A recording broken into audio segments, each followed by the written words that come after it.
संग्रामपूर तालुक्यातील शेतकऱ्यांचा एल्गार. बच्चू कडू यांच्या कर्जमाफी आंदोलनाला जाहीर पाठिंबा.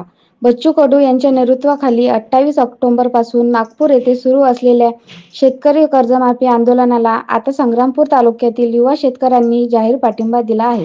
तालुक्यातील सर्व युवा शेतकऱ्यांनी एकत्र येऊन संग्रामपूर तहसील कार्यालयात मुख्यमंत्री देवेंद्र फडणवीस यांना उद्देशून निवेदन सादर केले.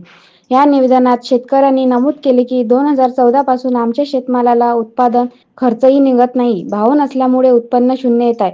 त्यामुळे बँकेचे घेतलेले कर्ज फेडणे अशक्य झाले आहे आणि कायम कर्जबाजारी अवस्थेत आहोत. शेतकऱ्यांनी सरकारला आवाहन केले की या गंभीर परिस्थितीची दखल घेऊन तात्काळ संपूर्ण कर्जमाफी जाहीर करावी. तसेच कृषी विषयक साधनसामग्री जसे की फवारणी औषधे, ट्रॅक्टर, यंत्रसामग्री यावर किमान 50% अनुदान देण्यात यावे आणि कृषी खर्चावर नियंत्रण ठेवावे अशी मागणी करण्यात आली.